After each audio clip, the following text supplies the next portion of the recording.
Eu acho que no Face já está começando. No Instagram tem que convidar ainda.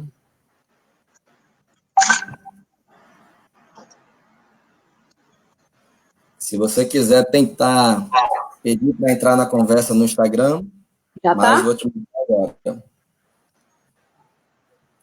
Vou tentar marcar, né? Oi, gente, boa noite. Estamos aqui tentando organizar a transmissão tanto pelo Face quanto no Instagram. Só mais alguns minutinhos. Quem quiser, vai divulgando.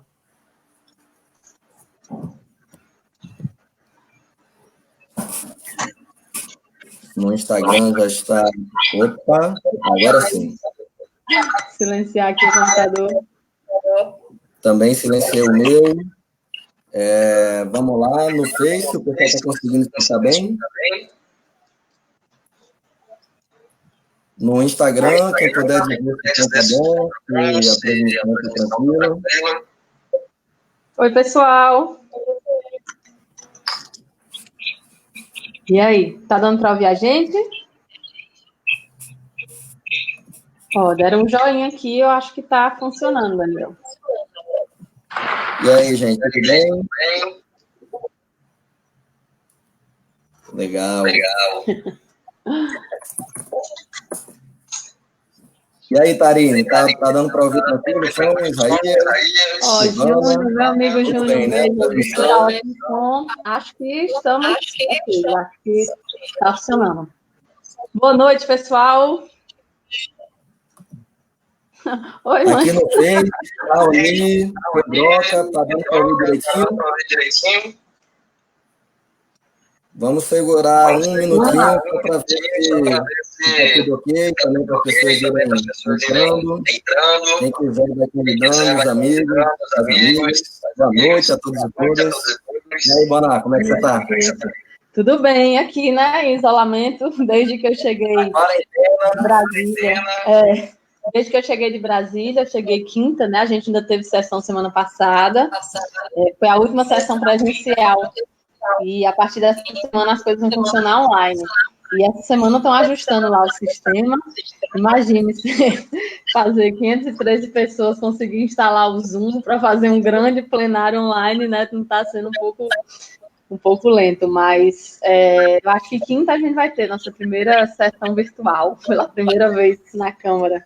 O pessoal que está entrando, a gente está dando um minutinho para testar tudo, para vocês entrarem, conectarem aqui com a gente, e daqui a alguns segundos a gente vai começar a nossa live sobre a conjuntura em tempos de coronavírus. Daniel Valença e eu.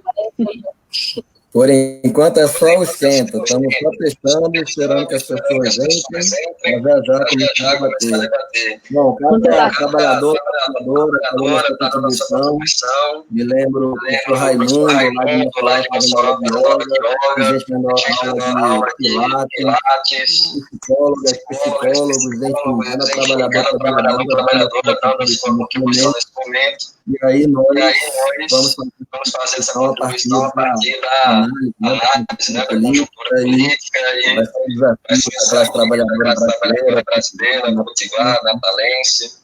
Vamos debater isso daí ao longo desse comecinho de noite dessa terça-feira. Quem sabe terminemos elas dando panelaço bem forte. Pois é, eu ia dizer isso, né? A gente está acabando a live e chegando no horário do panelaço de hoje, 8h30. Então, Show. Será que já dá? Estou esperando Natália Sena me enviar um link assim aqui para a gente redistribuir. E nós começamos. 30 segundinhos a gente consegue. Tá bom. Sim, mas você estava falando, e aí, como é que está essa rotina de quarentena? Estou em casa, em Natal, e eu descobri que minha fome é infinita. Eu estou tentando fazer exercício aqui mesmo, né? Como eu sempre tive pouco tempo, a vida é muito corrida, eu tinha um saco de pancada em casa para eu treinar boxe chinês, então minha casa já tinha essa preparação aí para os treinos em casa. Mas é isso, muito tempo aqui online, né, trabalhando com a equipe online. Eu durmo muito, eu tenho o hábito de dormir muito tarde, então isso é difícil, não é quando você fica em casa direto, porque quando você vê às 3 da manhã, estou aqui ainda. Mas é isso. Tem que agora dar aquelas medidas para que os trabalhadores todos tenham direito, né, a preservar a sua saúde. E aí? Vamos começar. Acho que você já entrou no primeiro grande ponto, né? Já estão perguntando aqui como é que você enxerga a proposta, né, de corte no salário dos servidores. Você acabou de falar que os trabalhadores têm direito de tomar conta da sua saúde.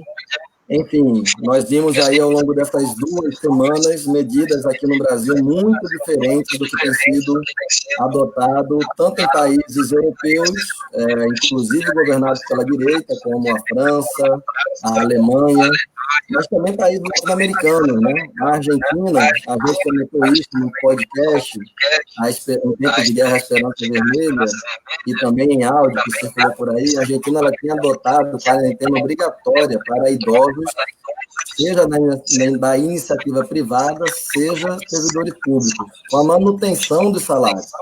E no dia 20 de março, quando adotou a quarentena obrigatória geral, foi com a estabilidade e também com a previsão da manutenção de salários sendo coberto pelo Estado. Aqui no Brasil, o governo Bolsonaro tem feito ataques surpreendentes. Né? Queria que você comentasse um pouco como é que tem sido essa política desse governo, que é um governo Bolsonaro, Mourão, Paulo Guedes, Moro, é tudo a mesma coisa, é tudo um governo só. É um governo que ele é fascista, mas ele também é liberal. É um governo que tem isso lá no golpe de Estado de 2016. Aquele golpe de Estado não foi por inabilidade da Dilma, foi um golpe de Estado porque era necessário para o capital aprovar a emenda constitucional do teto dos gastos, era necessário aprovar a reforma trabalhista, a reforma da Previdência, e aí chegamos nesse estágio atual, que mais parece um pesadelo. Né? Queria que você comentasse um pouquinho para a gente, Manoel. Daniel, antes de responder, vocês estão me ouvindo direito? Parece que no Instagram não ouvindo agora, não? No Face o som está ruim. Eu acho que eu sei que tem que desligar o microfone do computador. Mas talvez se você desligar o microfone do computador. No Face está ruim, né? Eu vou tentar usar o fone, já que o seu não funcionou. Gente, a gente fez testes mais cedo e o fone de Bonavides não funcionou. Eu vou tentar usar o meu para ver se resolve, certo? Vocês vão comentando aí para nós. Enfim, estamos tentando nos adaptar a essa nova realidade. Espera aí. Eu acho que já sei.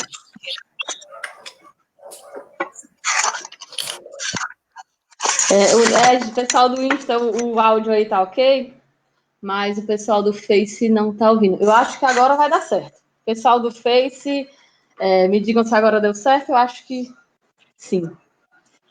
E aí? Bom, vamos lá, gente. Agora vai dar. Então, esse tema que o Daniel falou, ele faz toda a relação, né, da conjuntura política que a gente está vivendo com em quais condições o nosso país vai enfrentar essa crise. Por que tem toda a relação? Porque a gente vai viver um momento que vai ser muito duro socialmente falando, vai ser muito duro economicamente falando, e as medidas que o Estado brasileiro, as respostas que o Estado brasileiro vai dar a isso, elas vão ser determinantes em qual vai ser a situação da classe trabalhadora, né? Como é que o povo, em que condições o povo vai passar por isso. E, como o Daniel estava dizendo, essas medidas neoliberais já vinham sendo aplicadas desde o governo Temer, elas vinham sendo aprofundadas agora no governo Bolsonaro, com o ministro da Economia, Paulo Guedes, e agora a gente vai ter o encontro desse tipo de política neoliberal com um momento de crise aguda, né, para além de crise econômica, porque essa nós já estávamos vivendo, é só lembrar do PIBinho, né, do Paulo Guedes.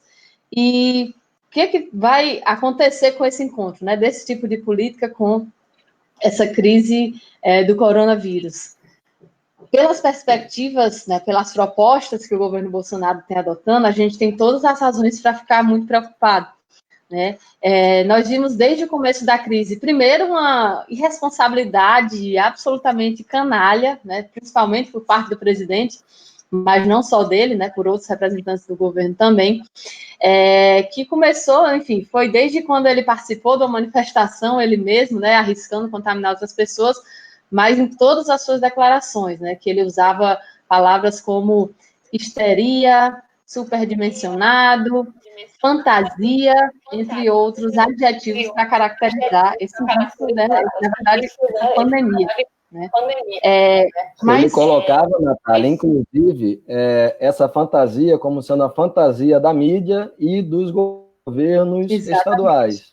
E aí se referindo especialmente aos governos petistas, ao governo de Flávio Dino, da companheira Fátima, do PT da Bahia, do Ceará, que adotaram políticas mais incisivas, né, enquanto o governo negava que a pandemia fosse real, né? Exatamente. Ele vem fazendo esse enfrentamento também contra os governadores que têm tomado medidas mais enérgicas do que o governo federal. Mas, para além dessas declarações irresponsáveis, absurdas, surreais, a gente tem que ver o que está sendo feito institucionalmente em relação à crise, ou seja, quais são as medidas, os projetos que estão sendo enviados para fazer esse enfrentamento. E aí é isso que preocupa ainda mais a gente. Nós vimos essa semana a medida provisória que foi enviada para flexibilizar as normas trabalhistas. Ela repercutiu tão mal que eles abriram mão de uma parte dela, que era a parte que dizia que os empregadores iam poder suspender os contratos de trabalho por até 4 meses, ou seja, os trabalhadores iam passar 4 meses sem receber. Mas isso tendo sido revogado, isso não fez com que a MP ficasse boa, isso não fez com que resolvesse o problema da medida provisória. Na verdade, continua havendo, por exemplo, a autorização de cortar 25% dos salários, inclusive sem reduzir carga horária, viu? Simplesmente baixar o salário, mesmo que ainda esteja tendo expediente, mesmo que as pessoas não estejam em quarentena, esses trabalhadores, e mesmo que não haja redução da carga horária. Essa MP permite isso. Então, Daniel, as medidas muito nos preocupam, porque enquanto nós estamos debatendo como garantir uma renda mínima emergencial, vão ficar sem renda alguma, o governo está falando de dar R$200 para os informais, como se no Brasil de hoje fosse possível sobreviver um mês, sustentar a família por um mês com R$200. O governo está falando de fazer uma complementação de orçamento ao Bolsa Família, que só dá para acabar com a fila que já existe hoje de pessoas que pediram para entrar no Bolsa Família antes dessa crise.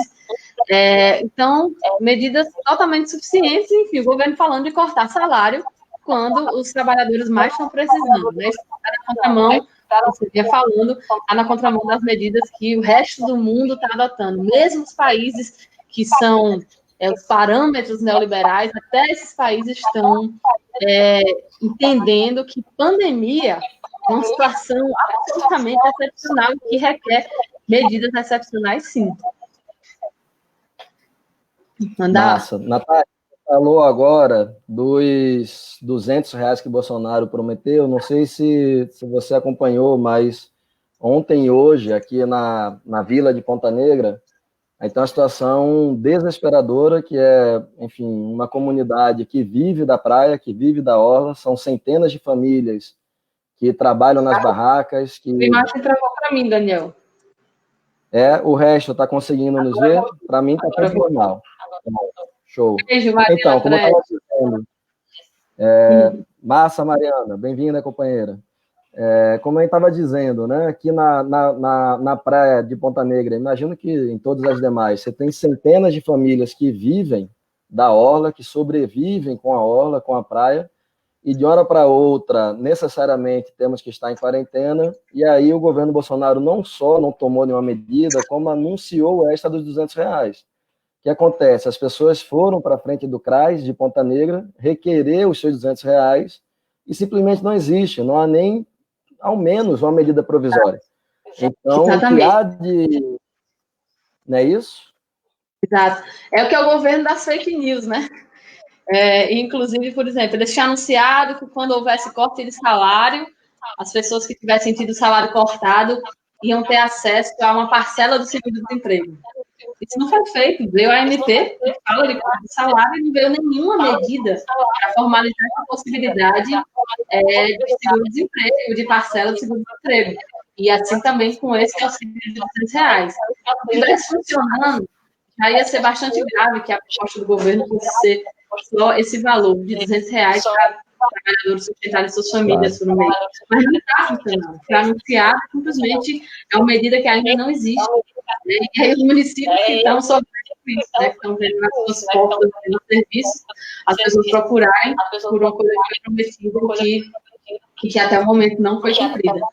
Isso que tu falou, Daniel, né? Que o pessoal que trabalha na praia, o pessoal que não tem vínculo, mais de 40% da população trabalhadora brasileira está nessa situação, na situação de informalidade. Hoje a gente tem esse recorde histórico. Desde que se afere esse dado, é o momento do país em que mais se tem trabalhador informal. Quem é assinado, quem trabalha quem trabalha por conta própria, né? Estão se virando mesmo aí para sobreviver a esse tempo de governo Bolsonaro. E esses trabalhadores eles não têm acesso à Seguridade Social, eles não têm acesso ao seguro-desemprego, eles não têm acesso à licença de saúde. E é por isso que uma das medidas urgentes para ser pensada nesse momento é renda para essa população, né? Renda para esses trabalhadores que estão na informalidade. De algumas reportagens que eles acharam da medida do governo e eles chegaram a chamar de piada, né? E é isso, é muito grave. Sim. Inclusive, a gente citou exemplo de outros países. Opa, estão dizendo aqui que está dando eco, Natália, na sua fala no Face. Ainda está dando eco? Avisaram aqui. Eu não sei o que fazer, porque eu estou até aqui com fone no Instagram. E... O eco voltou, estão dizendo. Tá. Vai falando aí que eu vou tentar descobrir como é que eu resolvo. Vamos tentando, gente. Vocês vão nos informando aí como é que a gente... Raoni está colocando que a sua voz está com eco novamente. Não, então, eu estava colocando que, na verdade, se a gente pegar a emenda condicional 95, a que estabeleceu o limite, né, de investimentos públicos, ali nós já perdemos 21 bilhões para a saúde. Né? Quando nós formos para o debate sobre direitos trabalhistas, aí é pior ainda, porque a reforma trabalhista ela cria modalidades que, na verdade, oficializam a precarização. Então, é o trabalho intermitente, é o autônomo exclusivo, é um verdadeiro desastre, né? E aí nós temos a reforma da Previdência, e é isso, a gente tem o primeiro caso da pandemia no início de dezembro, na China, nós estamos na metade de março e nenhuma medida foi tomada. Ivana está dizendo aqui que eu estou com áudio ok, já o de Bonas está com eco. Vixe. Tem algum problema nesse computador aí? Será que está rolando uma investigação da CIA, uma gravação? Sempre está, né? Sempre está. Bom, eu estou ouvindo agora Bonas normal. Antes estava meu com eco, agora melhorou para mim também. Alguém, por favor, comente isso para a gente. E é isso que você coloca, né? É uma situação de pandemia. Nós temos uma situação em que ou a... Naudemir está dizendo que o som não está bom. Isto não fez. O que será que nós fazemos? O meu e o teu? Não, pelo que ela... Assim, ela não... Parece que aqui está tudo normal. A gente não está conseguindo descobrir por que está com eco. Mas estamos tentando, viu? Vamos conversando e tentando ajustar. Isso. Se o pessoal do Face conseguir escutar mesmo ruim, quem tiver Instagram, corre para o Instagram que o som tá legal. E aí, quem tiver Face e não tiver Instagram, vê se tem como escutar mesmo com essa dificuldade. Boca Dantas está dizendo aqui que no Insta o som tá massa. Então, Show. quem puder correr para o Instagram, ajuda, facilita. Então, voltando, né, a discussão. Pois é, e aí a gente não tem, na verdade, nenhuma medida para nenhuma fração da classe trabalhadora, seja essa fração que ela é formalizada, seletista, porque o que era para ser a obrigação deste governo? Garantir que todas as classes sociais tivessem direito à quarentena. E para ter direito à quarentena, elas precisam receber salário para conseguir pagar suas contas e fazer suas compras para alimentação. O que nós estamos vendo é o oposto disto, né? Então, tirando serviços que são serviços essenciais, saúde, farmácias, petróleo, refinaria, também mercadinhos, todo o resto era para estar paralisado. O cara no carro, onde eu faço a revisão do carro, está me mandando mensagem dizendo que vai vir buscar meu carro em casa para fazer revisão. Eu disse, cara, vocês tinham que estar parado, velho. Aí ele fez, não, mas nós somos um serviço essencial. Eu fiz, não, vocês não são um serviço essencial. Serviço essencial é a farmácia, é o mercadinho, ponto, acabou-se, né? E o transporte que vai mobilizar as pessoas que estão na ponta, né? E aí eu trago de novo o exemplo da Argentina, do Alberto Fernandes, que Bolsonaro gosta tanto de criticar. Quando o Alberto Fernandes decretou a quarentena geral, ele determinou também que idosos de grupo de risco não ficassem obrigados a trabalhar mesmo em serviços essenciais. Ou seja, serviços essenciais estão mantidos, apesar da quarentena social geral, as pessoas não podem sair de casa, mas, ao mesmo tempo, as pessoas do grupo de risco, mesmo nos serviços essenciais, estas têm que fazer quarentena, não estão saindo de casa. Naudemir está mandando aqui, saudade do meu ex, de Lula, nós também, viu? Saudade grande. Imagina em que pé nós estaríamos se fosse Lula o presidente, se as eleições não tivessem sido fraudadas por fake news, né? O Igor, Natália, mandou aqui no Instagram sobre taxação de grandes fortunas. Se você quiser falar um pouquinho sobre isso para nós. Tá certo. Inclusive, Igor, antes de entrar aqui na live, eu estava lendo um artigo que foi divulgado esses dias por várias entidades, a Associação de Auditores Fiscais, Federação Nacional do Fisco, Instituto de Justiça Fiscal, enfim, uma série de entidades que lidam com esse tema de impostos, de tributos, e que fizeram alguns cálculos e disseram que a taxação de grandes fortunas, a taxação de lucros e dividendos, esse tipo de medida, eles detalham isso nesse artigo, iam permitir a arrecadação de 272 bilhões. Bilhão, viu? Bilhão não é milhão, não. Bilhão é muito.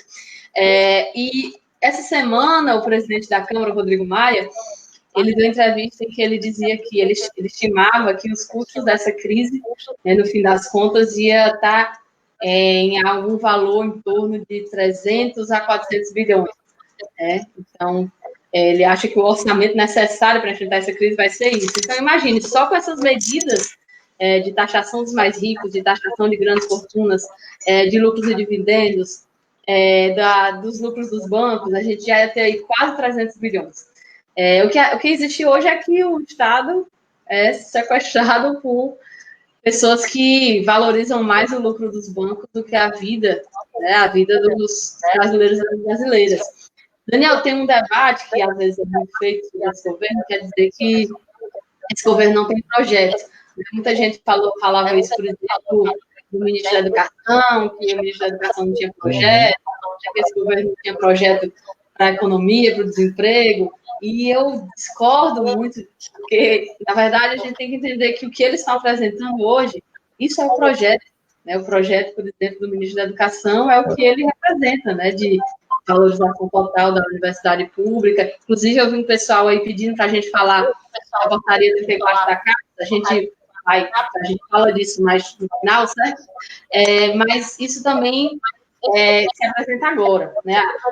Quando a gente fala que Guedes, Bolsonaro não estão apresentando medidas para os trabalhadores, não significa que eles não têm um projeto para os trabalhadores. O problema é esse, que o projeto é esse. É um projeto que não se importa quantos vão morrer, não se importa que ao estimular as pessoas a continuarem trabalhando, a continuarem saindo de casa, isso vai aumentar o número de mortes, simplesmente eles não se importam. E até publiquei um artigo essa semana no Congresso em Foco, falando que isso faz parte até de uma face perversa desse governo, né, o fascista mesmo, que é contar com isso, contar que nesse momento da crise alguns vão ter que morrer, faz parte, talvez até folgue a presidência, né? É esse o raciocínio. E é muito macabro. Para quem acha que já deve estar cansado de escutar isso, mas esse vírus que está sendo transmitido, né? Esse vírus da pandemia, ele se espalha muito rápido. Então, por mais que em termos proporcionais ele possa não ter uma mortalidade mais alta do que outras doenças mais letais que a gente conhece, ele se espalha tão rápido, ele contamina tantas pessoas, que esse percentual de letalidade significa muitas mortes. E aí, por que existe essa orientação de não as pessoas ficarem em casa, né? De todo mundo poder ficar em casa? Porque quanto menos ele se espalhar, mais o nosso sistema de saúde vai ter condição de acolher as pessoas que estão doentes. Se todo mundo ficar doente ao mesmo tempo, simplesmente o sistema de saúde não vai dar conta e aí essa mortalidade aumenta, né? Nessas condições a mortalidade aumenta. Então, quando o Bolsonaro repreende os governadores que estão tomando medidas duras na circulação, né? Quando o Bolsonaro reclama que depois de dizer reclamar de mim, eu vou dizer querendo que as pessoas não parem, quando ele incentiva isso, quando ele incentiva que as pessoas não parem, o que ele está fazendo é condenando a morte de um monte de gente. É isso que ele está fazendo. É essa face macabra dessa política, desse projeto que esse governo está adotando para lidar com esse efeito do coronavírus.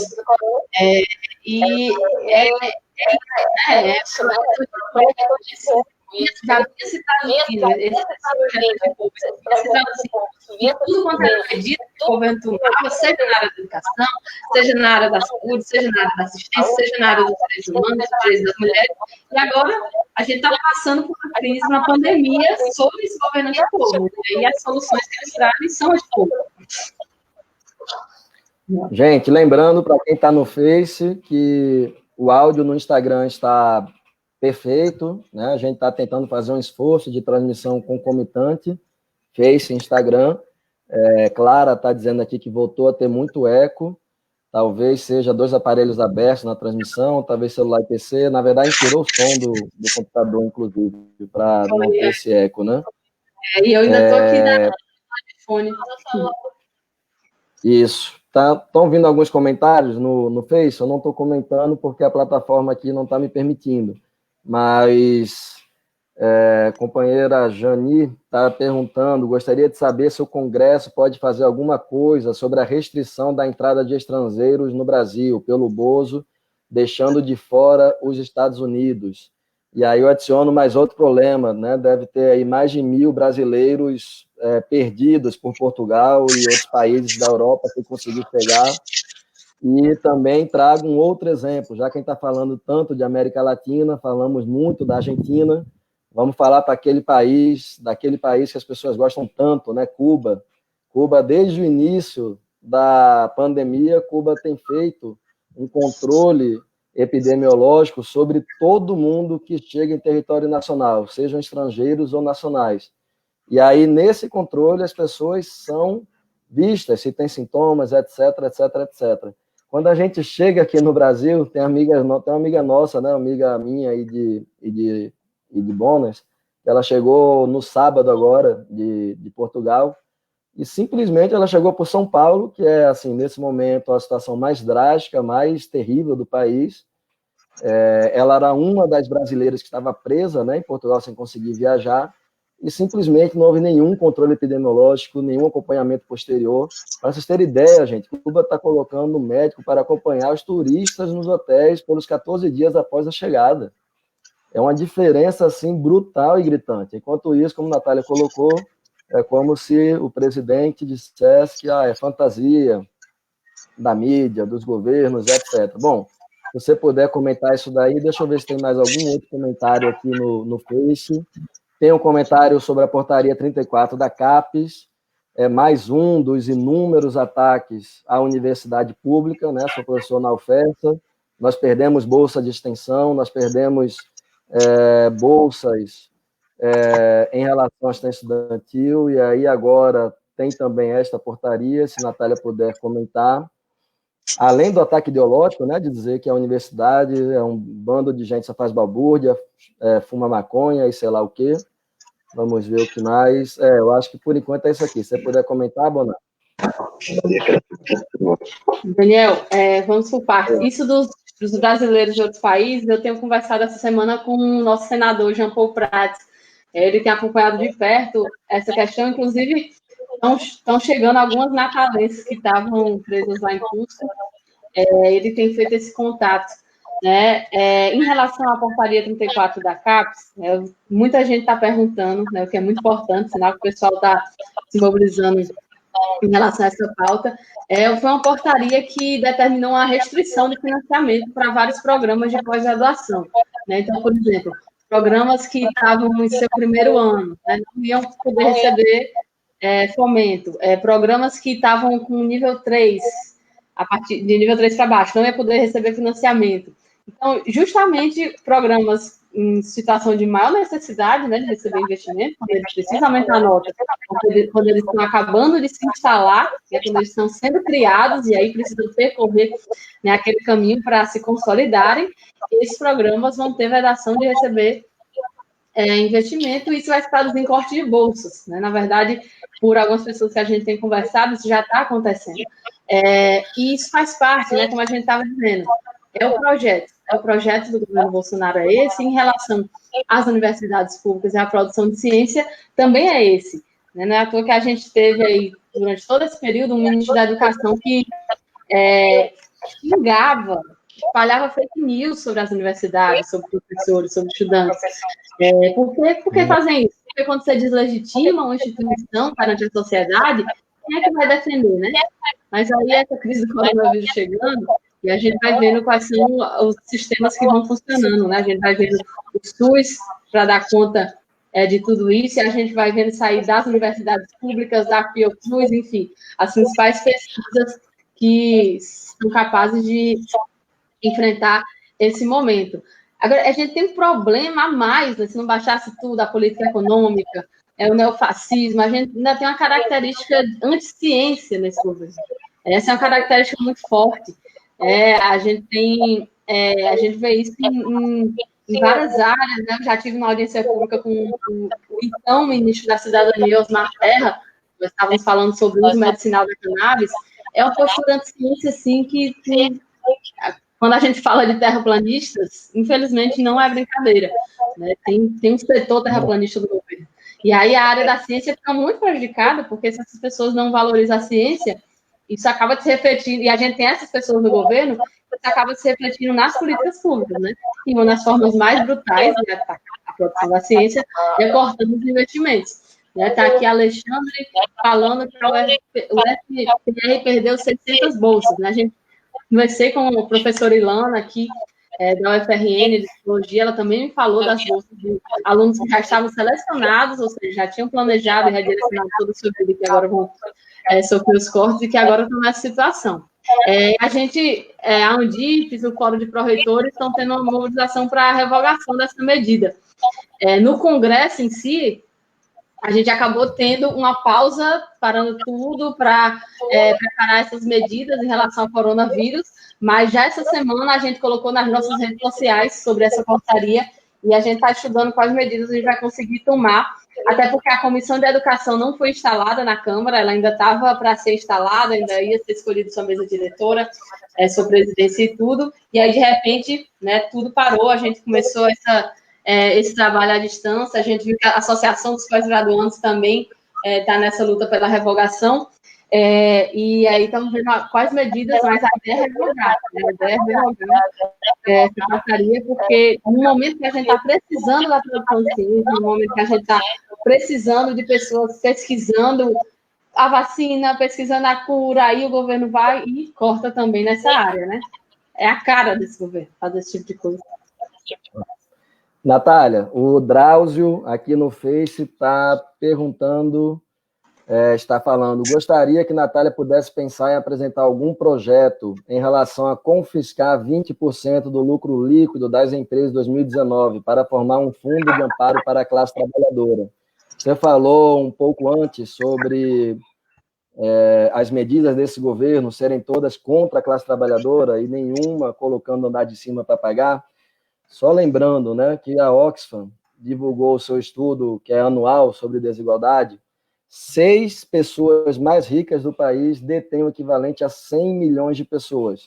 E os 5% dos mais ricos do Brasil detêm 95%, é igual à riqueza, 95% da população. É uma coisa assim, uma desigualdade inacreditável. E que, como a gente falou desde o início, foi piorada, né, com a emenda constitucional 95, com a reforma trabalhista e agora com a reforma da Previdência. Então, aproveito para você pegar isso daí e trazer um pouco como o mandato tem atuado em defesa da classe trabalhadora, formalizada, os trabalhadores que não têm carteira, etc. Esses dados que tu trouxe de desigualdade, de concentração de renda, de um punhado de pessoas ter o mesmo tanto de milhões de pessoas, isso é o capitalismo funcionando. Né? O capitalismo é feito para isso. O capitalismo é feito para explorar as pessoas e concentrar a renda nas mãos de quem não é quem produz, né, a riqueza do país, que quem faz isso é a classe trabalhadora. Inclusive, Guedes está descobrindo isso, né? Guedes, Bolsonaro, eles estão entendendo que se a classe trabalhadora parar, a economia para, porque é a classe trabalhadora, né, que produz tudo. Eles estão entendendo isso agora. Mas agora, nessa situação do coronavírus, a gente protocolou um pacote, digamos assim, de projetos de lei que a gente considera como os mais urgentes para enfrentar esse momento. Nosso mandato protocolou vários parlamentares de esquerda protocolaram também nesse sentido, né, dando esse direcionamento, essa resposta correta à crise do coronavírus, a própria bancada do PT. Mas alguns dos eixos principais, o primeiro é isso do acesso à renda.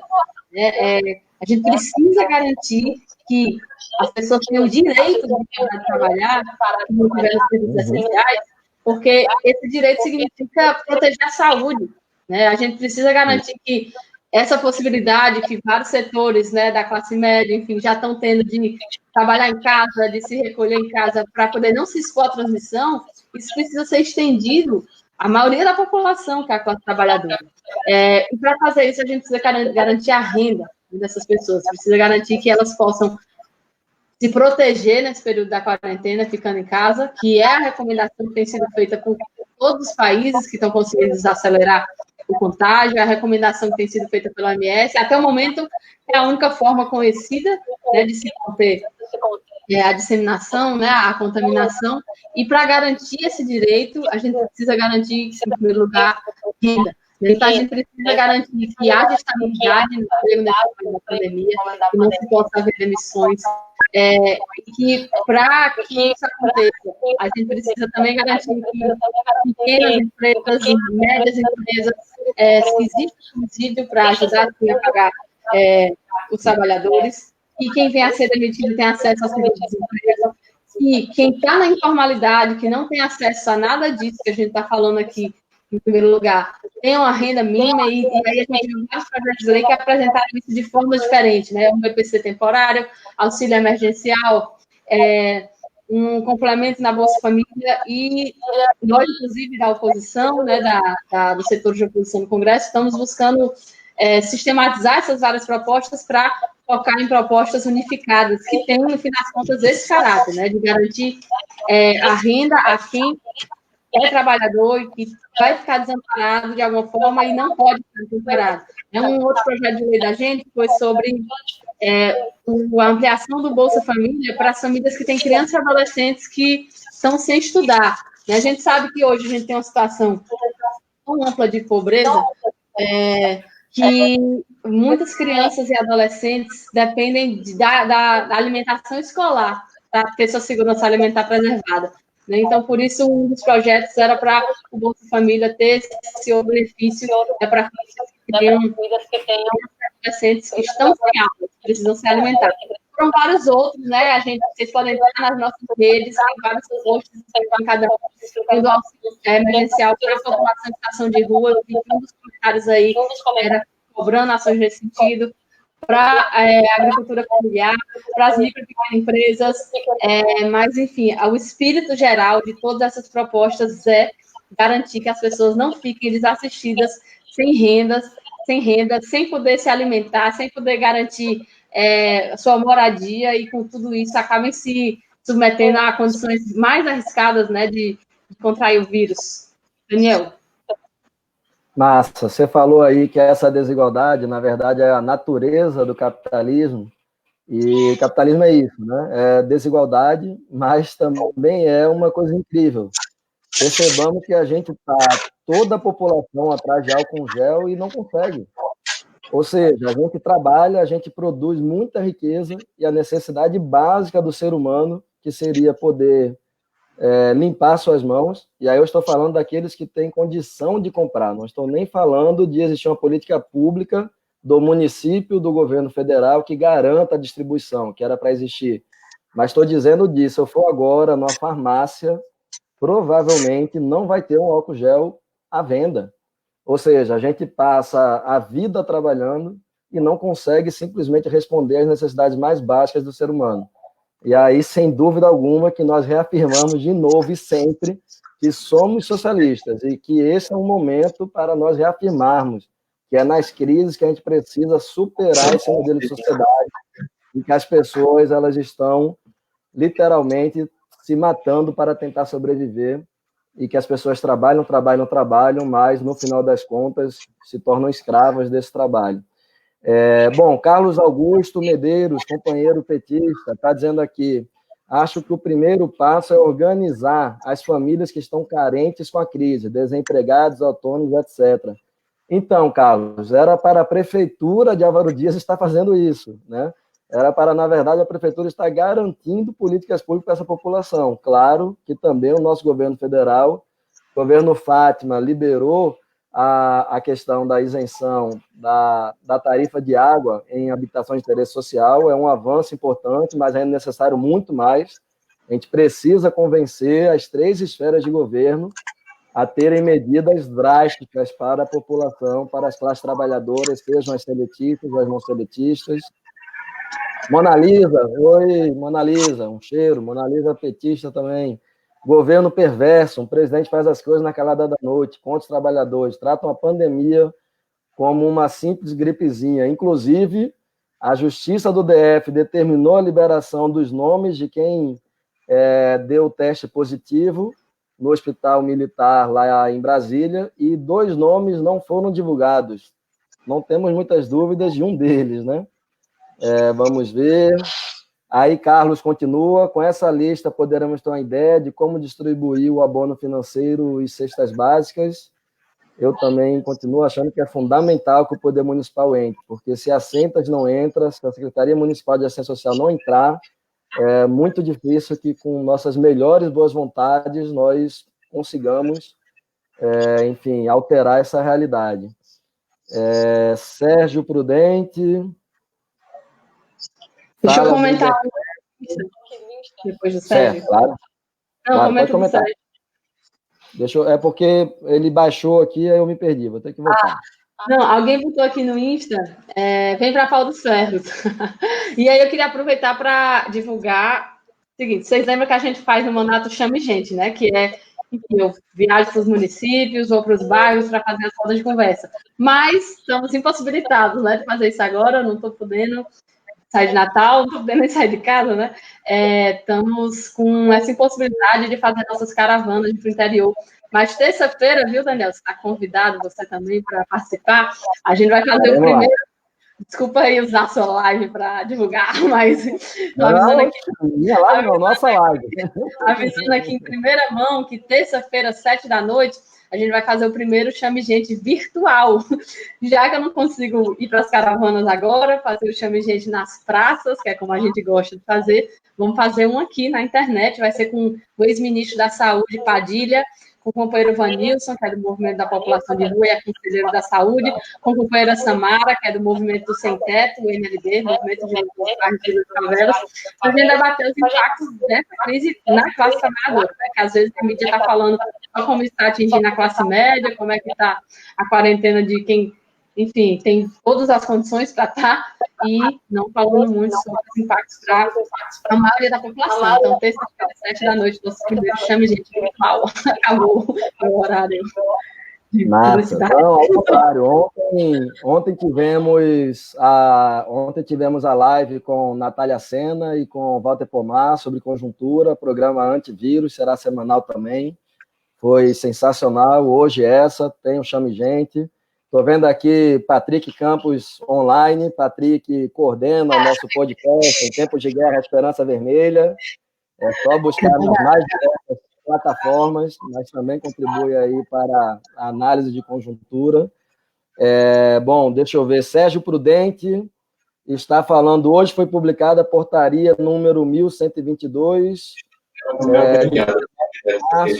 que praticamente acaba com os investimentos em ciências humanas. Gostaria que comentassem se há alguma movimentação quanto a isso. Naudemir, o país está à deriva. Pois é, Naudemir, ou a sociedade civil organizada, trabalhadores, sindicatos, movimentos sociais, convocamos uma ampla campanha de mobilização social para garantir distribuição de alimentos, para garantir que a população que não tem salário sobreviva, ou nós teremos um cenário realmente desastroso, enfim. Nós estamos perto de uma situação muito, muito difícil. Jocélio, deputada, sempre trabalhando, sem dúvida alguma. Joyce, uma das principais agências, a CAP, está nas mãos de um criacionista. Pois é, eles estão, inclusive, fazendo sessão de reza lá. Enfim, cada um com sua crença, o Estado laico permite isso, mas é impressionante como a CAP, de um tempo para cá, inclusive, está negando apoio financeiro a eventos consolidados, porque trabalham com marxismo, porque debatem socialismo, porque criticam o capitalismo. Isso é inacreditável. Cosme manda abraço, Janiele pergunta se caiu, depois manda boa noite, então voltou. Naudemir diz que estamos em anomia social, quase um Durkheim mesmo. O imbecil do Bolsonaro pode revogar um artigo da MP após publicada ou o Congresso terá de devolver? Maria Paula, Natália, preciso conversar sobre as propostas, usar o fundo eleitoral no combate à pandemia. Eita, debate grande. Existem outras fontes, como os juros da dívida, uma pequena taxação das grandes fortunas. A situação dos municípios precisa ser discutida com muita responsabilidade política. O desespero do governo federal não pode pautar o comportamento do Congresso Nacional. Bom, essa daí eu gostaria de comentar logo, até porque ela é bem polêmica, mas veja, o fundo eleitoral são ao redor de 2 bilhões, né? Natália falou no início aqui da live que a proposta das entidades que trabalham na Receita Federal, estaduais, etc., de taxação dos super ricos daria ao redor de 279 bilhões de reais. Se a PEC dos gastos caísse, seriam 21 bilhões de reais para a saúde. Se, por exemplo, fizéssemos o que... enfim, todo o debate que é feito da auditoria da dívida, a gente estaria com o Estado que, ao invés de pagar dívida, garante uma renda mínima para toda a população. O problema de converter o fundo eleitoral nisto é que nós estamos dando de mão beijada para setores ricos, empresários e banqueiros, que eles entrem numa disputa eleitoral, uma situação totalmente vantajosa em relação a qualquer candidatura de trabalhadores, seja do PT, do PSOL, do PCdoB, enfim, PSTU, qualquer uma. Porque qual é a questão? Se está proibido o financiamento por parte de empresas, e aí lembrando, gente, quando a Constituição é criada, era permitido que empresas e sindicatos de trabalhadores financiassem campanhas. O Lula quase é eleito em 89. O que a direita faz? Muda a legislação para proibir que sindicatos financiem campanhas eleitorais. E as empresas continuam financiando. Nós, por exemplo, da articulação de esquerda, sempre fomos contra a empresa financiar a candidatura de trabalhadores, porque necessariamente elas passam a ter um lobby lá em cima. E aí não é à toa que, se nós virmos agora a realidade do Congresso, todos os que estão propondo alternativas que protegem a classe trabalhadora são aqueles vinculados ao PT, ao PSOL, ao PCdoB. O Novo, por exemplo, anunciou hoje que vai propor uma PEC para a redução de salário dos servidores públicos federais. É um absurdo. É uma coisa impressionante. Como é que não existem esses super ricos, fingem que não existe uma desigualdade brutal e fingem que não é o andar de cima que tem que pagar por isso. Então, assim, esse debate do fundo eleitoral, eu acho que a gente tem que ter muito cuidado com ele, porque senão a gente vai cair numa situação concreta e real de quem é candidato pelo Novo, pelo PSDB ou pelo PSL, vai ter o financiamento, inclusive daquela empresa lá, Madeiro, que a gente viu lá, como a Natália falou, um empregador dizendo, não importa morrer 5 mil, 7 mil, o que importa é que a economia vai estar funcionando. Na verdade, ele é muito ruim de análise também, porque o mundo real mostrou que não é isso. Bom, Jussara, boa noite. Conceição Valença, oi, mãe, boa noite. Nesse período tem que falar com a mãe por uma live. Meu Deus do céu. Fora Bolsonaro, o que seria de nós sem a ciência, sem a saúde, sem o SUS, sem os funcionários públicos, sem as pesquisas científicas? Essa pandemia está revelando toda a fragilidade e falta de competência de políticas públicas e compromisso deste governo com as pequenas empresas, com os trabalhadores informais, a população mais vulnerável. Continue trabalhando, defendendo os cidadãos. Taxação de grandes fortunas já. É isso aí, mãe. Tamo junto. Reginaldo, vamos trocar as cestas, a distribuição de alimentos por um salário para toda a população desempregada, subempregada e para as famílias de baixa renda. Ou não faz sentido para o povo ter reservas financeiras. Concordo. Vanilson Torres, nosso companheiro que vai estar na sua live do Movimento Vanilson, População de Rua. Pensa você comigo, hein? Massa, Vanilson. Live de luta, isso aí. Natália Bonavides, Daniel Valença, temos que revogar a emenda constitucional 95, sem dúvida alguma. Maísa, fora Bozo, um cheiro, Maísa. Boa noite também. Conceição está falando que a explicação do fundo foi boa. Bom, aí a opinião de mãe não vale, né, nesse momento. Eu acho que minha mãe está online também. Desculpa, falei muito aqui. Não, viu? Estou dizendo que tua mãe está online, acho que a minha está também. Esse povo é bruxa. Um beijo também para o pessoal de outros estados. Tem gente de vários municípios aqui do estado assistindo a gente e uma galera de outros estados também.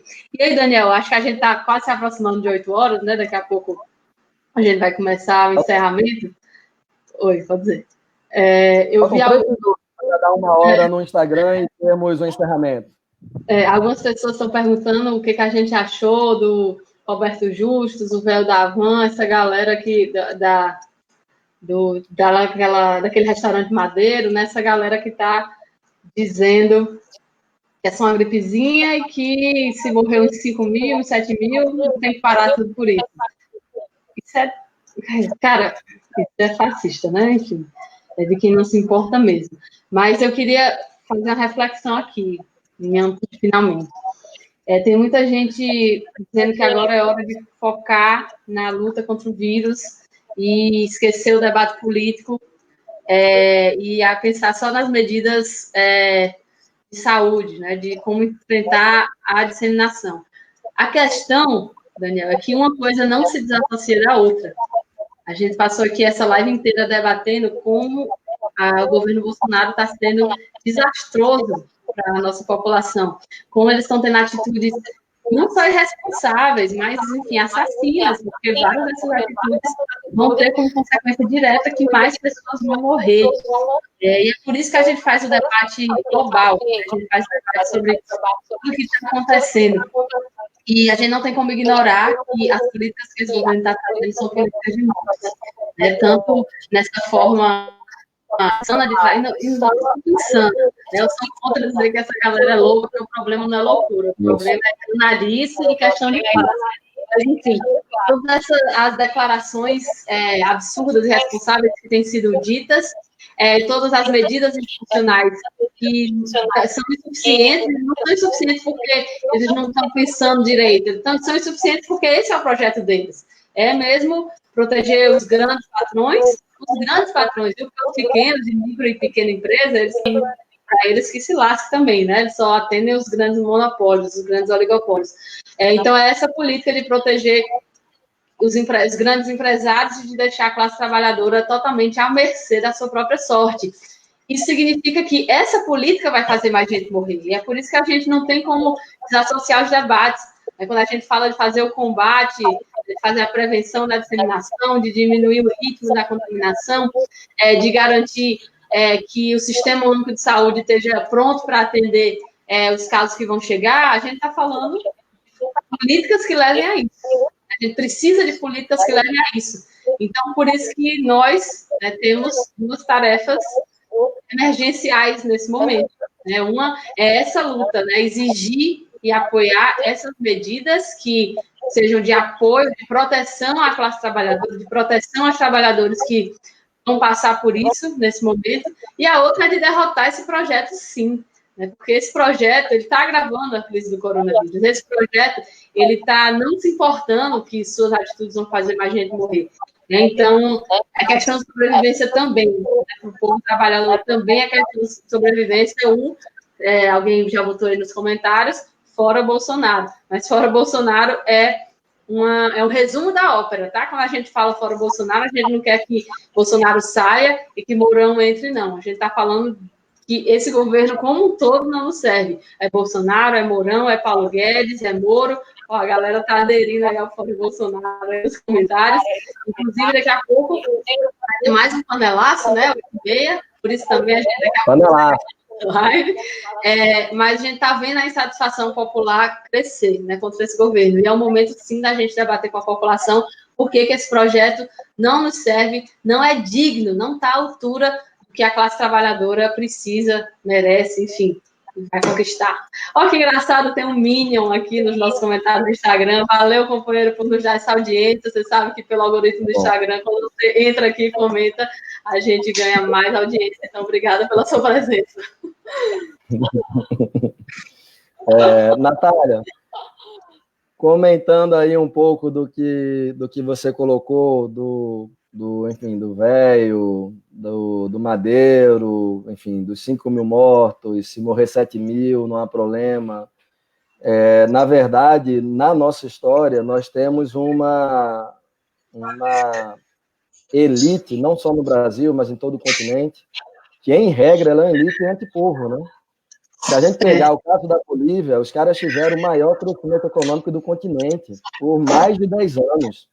E os caras foram lá e deram um golpe de Estado. Após o golpe de Estado, morreram mais de 30 camponeses e indígenas originários. O país hoje está quebrado, totalmente mal administrado e com exército nas ruas. Então, é uma elite que realmente não se preocupa com o povo. O que só faz para nós termos maior clareza, que se em 64 nós tínhamos poucos avanços com o governo João Goulart, mas importantes avanços, e houve um golpe de Estado. Se em 2016, nos governos petistas, nós tivemos avanços, mas mesmo assim não se mexeu na desigualdade, não se fez reforma agrária, não se tocou no lucro dos bancos privados, enfim, não se fez reformas estruturais, e os caras deram um golpe de Estado, foram contra o que foi eleito, né? Foi votado em 2014, só nos leva a crer que essas pessoas não convivem com democracia e não convivem com classe trabalhadora estando com o bem-estar social. E aí eu concordo contigo, esse debate de que é hora de unidade e união, esse debate está equivocadíssimo. Porque, veja, o que nós comentamos ao longo dessa 1 hora aqui é justamente que são projetos muito diferentes. Uma ala do governo Bolsonaro diz que é fantasia, que é histeria. Essa ala é a ala fascista, terraplanista. A outra ala diz que, para pagar a conta da crise, vai pagar os trabalhadores e as trabalhadoras, não vão pagar os patrões, nem os bancos, nem os super ricos.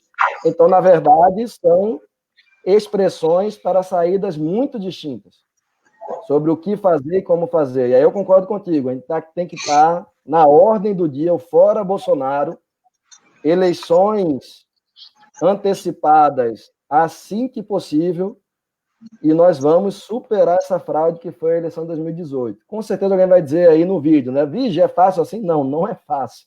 Mas a gente não pode ter dúvida de que essa eleição fraudada de 2018 ela tem que ser superada. E aí, a partir do momento em que se sai do controle, não há como eles segurarem as classes trabalhadoras revoltas do país. Começa assim, com o panelaço autônomo, como foi na terça passada, com o panelaço convocado pelos sindicatos, pelas centrais e pelos movimentos e partidos, como foi na quarta, e quando a gente vê, todos os dias está tendo, hoje já vai ter de novo, vamos ter que interromper para bater panela. Então, a gente não pode ter dúvida, esse debate de unidade só dá para ter unidade se houver um projeto comum. Se o lado de lá quiser taxar grandes fortunas, se o lado de lá quiser taxar os super ricos, se o lado de lá quiser garantir uma renda mínima para todos os trabalhadores, aí sim nós vamos, enfim... Opa, fiquei sabendo aqui que o vídeo terminou. Caiu no Insta. Gente, desculpa. Terminou o vídeo aqui no Instagram. Havia um limitezinho e ele realmente acabou. Estamos só no Face agora, viu? Peraí que eu estou retomando aqui o áudio. A hora de... Parece que o Insta só deixa uma hora, né? Vamos. Acabou que a gente se empolgou com o assunto, né? Todo mundo... Foi. Mas, enfim, como eu estava falando, só para terminar aquela fala final, Bonar tem uma expressão muito legal, que é Bonar, Bonavista, só chama de Bonas, mas desde a graduação em Direito que eu só chamo de Bonar. Não sei por qual razão. Meio um apelido meio com a entonação meio trocada. Deixa eu ligar meu áudio aqui, que estou sem ainda. Pronto, agora. Tá me ouvindo? Natália? Eu que não estou te ouvindo, viu, Natália? Agora estou.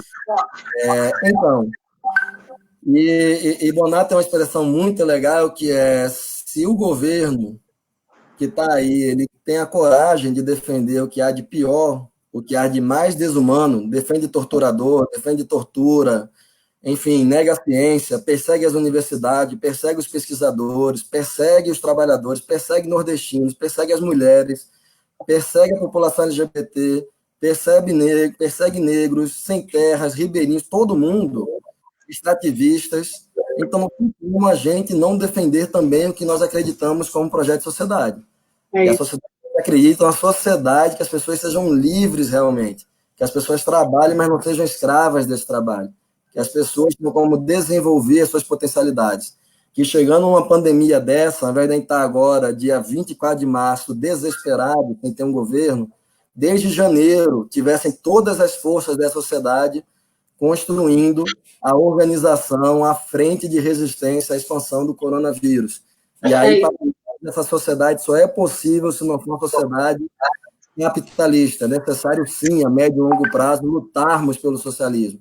E aí, meu amigo, não adianta, não vai vir amanhã, não vai vir depois de amanhã, mas necessariamente não podemos perder esse horizonte histórico, menos ainda ter vergonha de reafirmarmos.